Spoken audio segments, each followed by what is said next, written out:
नमस्कार, एक बार फिर स्वागत है आपका आपके चैनल एजुकेशन बाय डॉक्टर शमा के इस नए संस्करण में। आज हम बात करते हैं administration of justice in India. Bharat में न्याय व्यवस्था की स्थापना किस प्रकार शुरू हुई, इसकी चर्चा हम इस संस्करण में करेंगे। सबसे पहले बात की जाए, भारत में प्रमुख प्रेसिडेंसी टाउन्स जो ब्रिटिश काल में थे, उनमें एडमिनिस्ट्रेशन ऑफ जस्टिस की शुरुआत कैसे हुई। ब्रिटिश काल में 4 प्रमुख प्रेसिडेंसी टाउन्स थे, जिसमें सूरत, मद्रास, कलकत्ता और मुंबई, ये 4 प्रमुख प्रेसिडेंसी नगर थे, जहां पर गवर्नर एंड काउंसिल का प्रशासन था। वही जो है वो न्याय व्यवस्था का प्रशासन भी देखा करता था। तो आइए सबसे पहले बात करते हैं हम administration of justice in Kolkata 1690 to 1726 के बीच में कलकत्ता में एडमिनिस्ट्रेशन ऑफ जस्टिस किस प्रकार का था। सबसे पहले हमें बात शुरू करें तो बात शुरू होती है भारत के प्रमुख नगर कलकत्ता की नींव से। भारत के प्रमुख नगर कलकत्ता की नींव 24 अगस्त 1690 को जब डाली गई, जब थोड़े से अंग्रेज़ों का एक जत्था जॉन चार्नॉक के नेतृत्व में हुगली नदी के तट पर स्थित सतनती में ठहरा।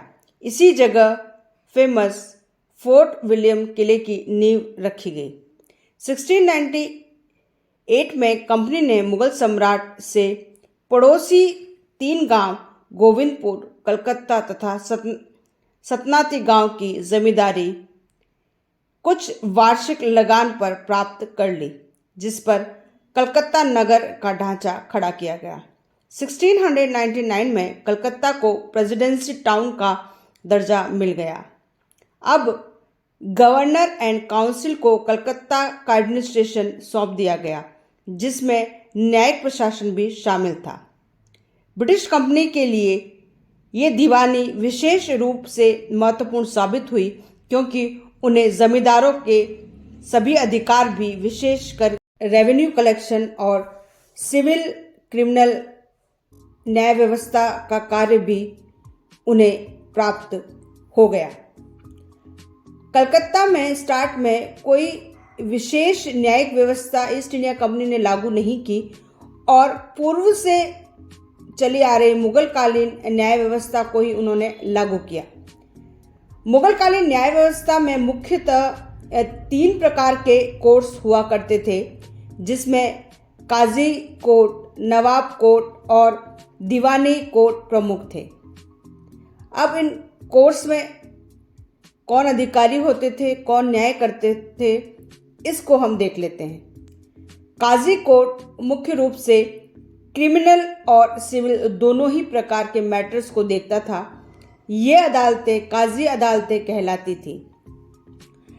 काजी अदालतों में न्याय करने वाले काजी को वेतन नहीं मिलता था, इसीलिए वो क्रिमिनल्स से ही फाइन लगाकर, कंपनसेशन लेकर या पैसे लेकर न्याय करता था और धन कमाता था। इस तरह उस टाइम पीरियड में न्याय व्यवस्था करप्ट होती जा रही थी।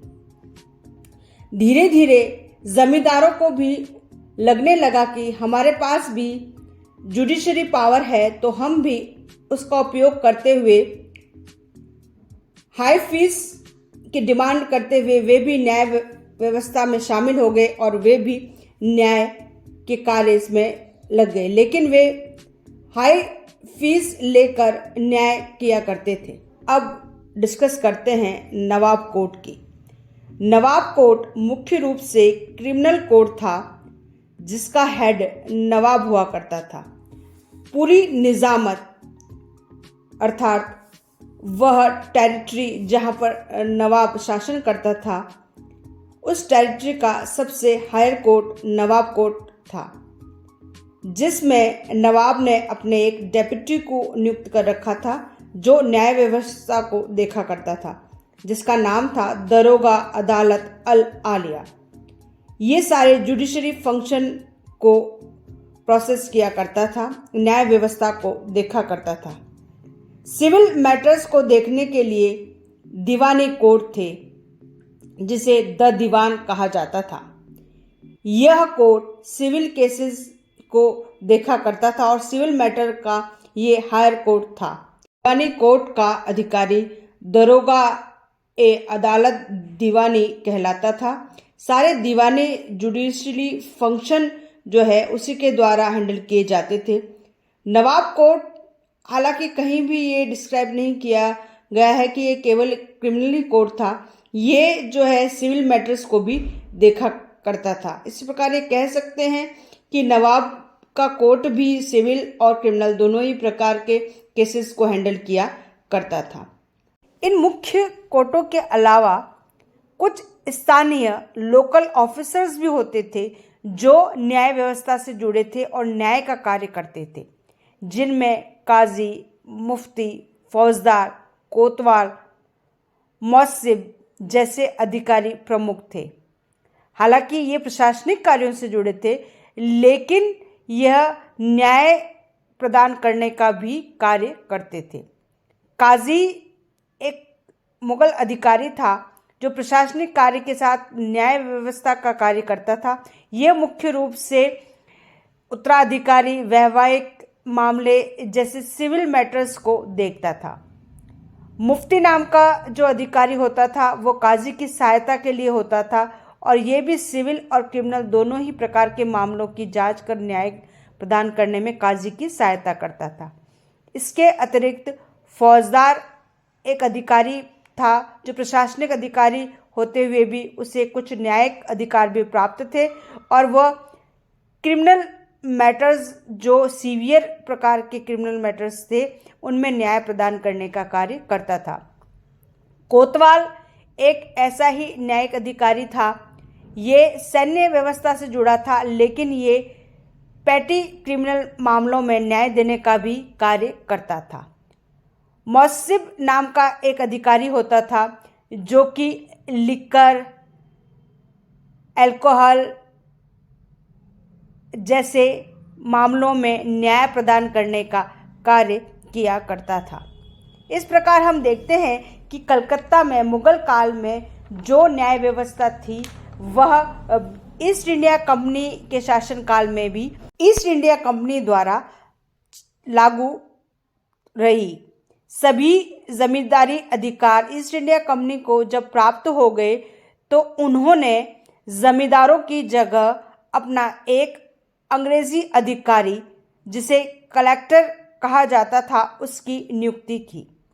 कलेक्टर गवर्नर एंड काउंसिल का ही सदस्य हुआ करता था। इस अधिकारी को जमींदारी के सारे ही अधिकार प्राप्त थे, विशेषकर रेवेन्यू को इकट्ठा करना और न्यायिक व्यवस्था करना।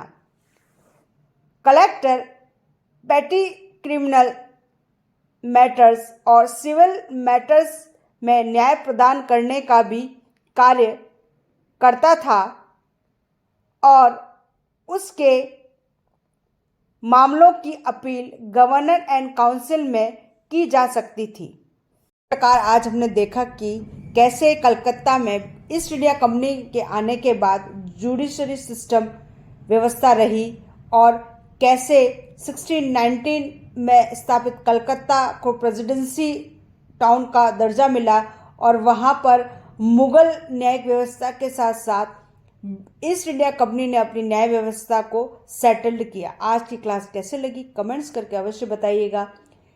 इसको शेयर कीजिएगा अपने मित्रों के साथ और चैनल को सब्सक्राइब नहीं किया है तो चैनल को सब्सक्राइब कीजिएगा।